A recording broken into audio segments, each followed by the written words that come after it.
Tonight, with lost wage assistance ending, what it means for Montana and those who've lost their jobs.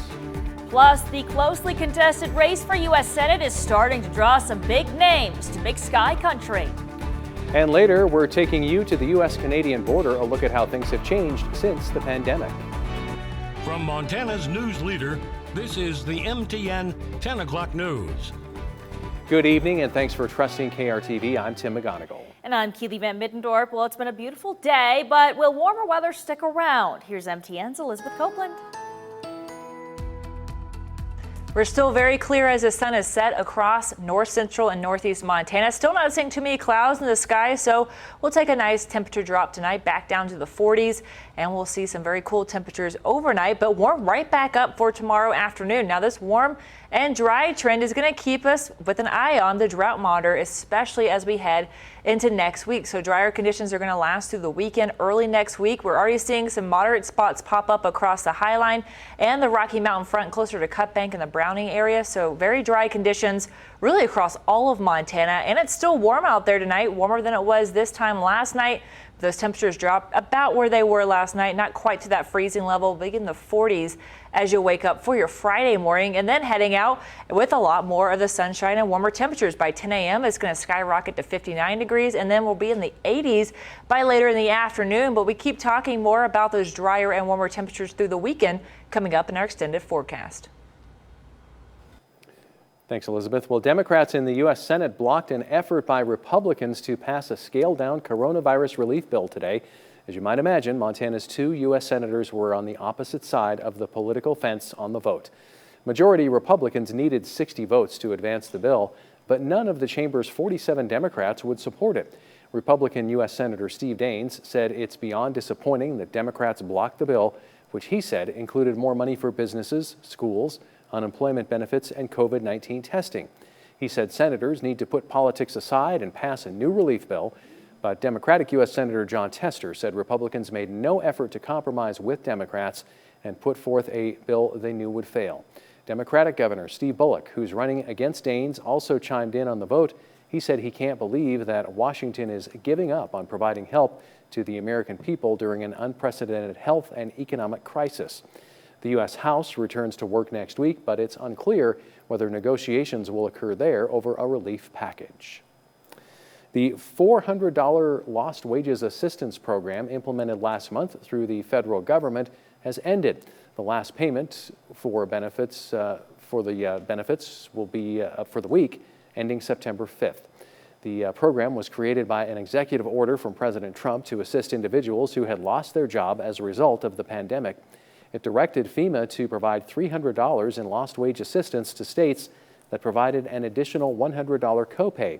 A total of 6 weeks were covered by the program, resulting in tens of thousands of jobless Montanans receiving around $59 million in total. The state says they will continue to provide unemployment assistance and process new claims as fast as possible. We're attacking those as fast as we possibly can because we understand the urgency to those people and the need for the benefits. And so that's our mission. That's how we're taking it. People can find employment opportunities on the Montana Works website or by reaching out to their local job service office. In more news around the state, Governor Steve Bullock announced a new set of protocols today to help schools know how to handle potential COVID-19 cases. Bullock says his office and a group of health experts worked on the guidance after he received requests from school nurses and educators. The protocols cover what symptoms to check for when someone needs to be isolated or quarantined and when they should be allowed to return to school. They also include advice for sports and extracurricular activities and what information can be released if someone tests positive. It is important that the public knows when a student or staff member tests positive in school. And we're working on how we can make sure that parents and staff have the information that they need while also protecting the privacy of individual students and teachers. Bullock also announced additional funding for COVID-19 relief programs, including another $25 million for Montana nonprofits and more grants for Montana meat processors. Well, Browning Public Schools officials released information about a student athlete who tested positive for COVID-19. Blackfeet Indian Health Services notified the district Tuesday, and contact tracing is underway. A release says safety measures and deep cleaning have taken place. All sporting activities will be able to continue. MTN News did reach out to Browning Public Schools superintendent. We'll update you as we learn more. Vice President Mike Pence will be visiting the Bozeman area next Monday. He's holding a campaign rally in support of Senator Steve Daines. The event is free and open to the public, but you must RSVP and reserve a ticket to attend the event. Senator Daines is running in a tight Senate race against Montana's Governor Steve Bullock. Daines says he's thrilled to have the vice president here. He says Montanans have continued to show their strong support for President Trump and Vice President Pence, and the enthusiasm for their leadership is stronger than ever. Meanwhile, another lawsuit has been filed by Republicans in Montana to block the use of all-mail ballots here for the November 3rd general election. The suit was filed Wednesday in federal court. It comes a week after the Trump presidential campaign and several GOP groups filed a similar lawsuit. A U.S. district judge in Missoula has consolidated the two suits. He'll hold a hearing September 22nd on their request to stop all-mail ballots for the upcoming election. Well, during the pandemic, a lot of jobs have changed. Being a U.S. Border Patrol agent is no exception. With the U.S.-Canada border closed to non-essential travel, the role that these agents take on is quite different. We would apprehend people, we would bring them back to the station, we would identify them, classify them, and we would process them. Now we're operating under Title 42 of the United States Code. When we encounter illegal border crossers and we apprehend them at the border, we'll actually process them mobily using biometrics in the field and then expelling them immediately back into their last country of transit, which in our case is Canada. Now, he says apprehensions in the Havre sector are down 67% from last year. When Agent Jones and his staff heard about the border limits back in March, they said they were ready. In Havre and all across the country's borders, officials say keeping America's citizens and its borders safe is priority number one. Agent Jones told MTN News that the decision to reopen the border will fall on Canada, and the border is going to remain closed to non-essential travel until at least September 21st. Well, people in Belt are feeling safer this week after Cascade County Commissioners approved a request to give the town its own resident deputy. It's been a promise of Cascade County Sheriff Jesse Slaughter since he ran for office. The sheriff's office already has resident deputies in Black Eagle and the Sun River Valley. Back in 2018, Cascade County Commissioners approved a 2-year contract agreement with the Sheriff's Office to provide law enforcement services to the town of Belt for about 20 hours per week. Like the name implies, a resident deputy sheriff is a full-time law enforcement officer who lives and works in smaller communities that have no police force. Slaughter says there hasn't been an uptick in crime in Belt. The reason he pushed for the resident deputy was to develop a greater relationship with the Belt community. Getting to know your community and understanding how the community of Belt works, because it works different than the communities in the Valley and Black Eagle and Cascade. They're not the same community. The deputy will work for 6 months until the Belt City Council can find a house. After that, the deputy's term will last through 2029. Coming up next on the 10 o'clock news, expansion happening at Great Falls College, MSU. After the break, see why it's needed.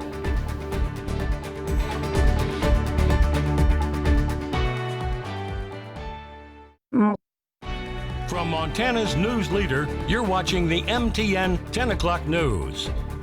And welcome back to the 10 o'clock news. Well, a groundbreaking ceremony will take place tomorrow for the long-awaited expansion of a local dental hygiene program. The expansion at Great Falls College MSU will nearly triple the program's space from 6,000 square feet to 17,000 square feet. Professors will be able to provide more one-on-one support for students, and dental clinic patients will have more privacy. 7 more students will be able to be added to the program as well. According to the Bureau of Labor Statistics, from 2019 to 2029, demand for dental hygienists is expected to increase more than the average for all other occupations. The more we can get in and advise the student on what they're doing and how that's going to, how to improve what they're doing, the better the student's going to feel about their skills when they go in to take their board exam, and then just ultimately do better. Tomorrow's ceremony is scheduled to start at 9:45. Benefis Health System announced today it's expanding into Helena. The Great Falls area healthcare provider said it purchased property at the site of the former Capitol Hill Mall. Benefis will build a freestanding clinic to offer primary and specialty care and plans to eventually include an outpatient surgery center. Benefis currently operates 5 campuses in Great Falls and 1 in Choteau. They did not say when a groundbreaking might happen or when the clinic may be completed. We, are always looking for ways that we can better serve not just our patients in Great Falls, but in the entire community that we serve. And a lot of our patients actually come from Helena up into our area, so we thought this would be a great opportunity. The mall was demolished in 2019. The site sat empty for more than a year. Last month, construction work began on 2 new roads that will cross the west end of the site, and the city is considering creating an urban renewal district for the area. And back in the Electric City, a new dining option in Great Falls is going to be available starting tomorrow. A Boast to P. Gibson Sports Grill and Casino Facebook page says they'll be open tomorrow from 11 a.m. to 12 a.m. We briefly spoke to owner Brett Haverland this week, who confirmed the news. He said last month the Sports Grill and Casinos theme was built around Great Falls history and a love for Montana. P. Gibson's menu features appetizers and salads, sandwiches, burgers, and entrees. The casino is open 10 a.m. to 12 a.m. every day. We have more information on our websites. And as we enjoy the final days of summer, what better way to enjoy the last day of sunshine than with a day at the park? MTN's Lindsay Hyatt tells us about a one-day excursion you don't want to miss. Head downtown and park it right here, because tomorrow these parking spaces will become a space for a park. Parking Day was a national movement that began several years ago in the United States. It's kind of fizzled out a little bit in the U.S., but we really like the tradition, so we're continuing it here in Great Falls. For the last 7 years, the Great Falls Business Improvement District and Tilleris Landscaping have teamed up to transform a parking space into a green space. When folks come down and you find that people are sitting there in the park all day long. They'll grab their lunch to go and go sit in the park and eat and enjoy it. We've had times where we've had children playing there all day nonstop, and it's just a great thing to see. With a greater message to spread, to make time to get out in the green and maybe make room for more green spaces. There's certainly opportunity and space for new park space downtown, but I'm not certain if the city would take that on or not. If that's something that the community wanted, then that's something we could certainly work towards. Reporting in downtown Great Falls, Lindsay Hyatt, MTN News. And the 7th annual Parking Day will be on the corner of Central and 2nd Street North by 8 or 9 tomorrow morning and will stay up until 4 or 5 in the afternoon. La Nina conditions are present, but what that means for our winter forecast coming up next. Storm Tracker weather starts now with Chief Meteorologist Elizabeth Copeland. Welcome back on this Thursday evening. Thanks again for letting me fill in for you. North Central and Northeast Montana, where the sky is getting a lot darker a little earlier in the evening. So right now I have our Opportunity Bank iCam. Still seeing some outlines of surrounding hills. Otherwise, not seeing too many clouds in the sky. So lots of stars to view out there tonight. And we're going to still see those stars really through the weekend in those overnight hours. Right now, temperatures are holding steady in the 60s, really across the board, except for in Helena, where we're at 71. But other than that, we'll hold steady in the 60s for a few more hours. But then, of course, that sun is set. We're going to start to see those temperatures drop as well. And with no clouds in the sky, we're going to drop quickly another good 30 degrees tonight. So tomorrow morning, waking up, maybe thinking about Monday, reflecting back on Monday, and with that snow, those colder temperatures, that wind, probably not thinking a lot about the pool weather. But heading into the weekend, things are going to take a turn here for the warmer side. We're hitting the 80s by 4 p.m. on your Friday afternoon. That warmer weather is really going to set in as we head through the rest of the weekend as well. So we're only going to get warmer as this ridge of high pressure starts to really shift off from our west across our area. So Saturday afternoon, seeing even warmer temperatures, calm conditions before that ridge starts to make its way really closer to our area by Saturday afternoon, and especially on Sunday, warmer, calmer conditions definitely in the forecast. But one thing here is when we have that ridge that's going to shift over to our east or over us from the west, we're going to have that upper level air move in from places like Washington, Oregon, California, where those wildfires are moving across those states, bringing a lot more of the wildfire smoke into our area. So don't expect to be surprised by the smoke that really settles in on Sunday morning, especially Sunday evening, as that ridge really strengthens over our area. So from upper level maps to sea surface temperatures, which are really important for actually our weather pattern, especially as we head into these winter months. One thing looking at here, very important to see all this cold water off the west coast of South America. That is the classic La Nina pattern setting up. That's happening right now, and we look at sea surface temperatures for that. But there's a 75% chance this thing lasts through all of winter, all the winter months to come. This cold pocket of water right across really the Pacific is going to stick through there. So what does that mean for our weather? Well, that means a La Nina pattern setting up with that colder air to our south. High pressure starts to build just south of Alaska, bringing that polar jet right across the U.S. And that's going to be right across the Pacific Northwest especially. That's going to wrap around quite a bit of moisture for us and bring in that colder air from the north, especially the Arctic air. So when that Arctic air and wetter weather mix, we're looking at a much colder and a much wetter forecast for us. And with 75% chance that La Nina is going to last through winter, this is going to be really our outlook. Now, that does change over a day-to-day pattern, and this is not a day-to-day forecast, but generally across the winter forecast for us over the next 3 months, this is what we'll be looking at with that La Nina pattern. So as we head really into our 7-day forecast, still a lot of warm air left for us, not too much of the wetter weather just yet. Still looking at summer conditions as we head into Monday, so we stick in the mid to low 80s. Then on Tuesday, the ridge is going to break down. We're going to see a few more clouds right back in the forecast Monday night and Tuesday. Our next chances of rain really start to move into the forecast later on next week, Tuesday, Wednesday, as some isolated showers pop back in. Until then, dry and warm through the weekend. A little wildfire smoke definitely going to be settling in as we head through Saturday as that ridge strengthens. We'll hit 87 on Monday afternoon. Thanks, Elizabeth. Coming up next on the 10 o'clock news, setting the stage for other women. We'll introduce you to the Bison's only female football player.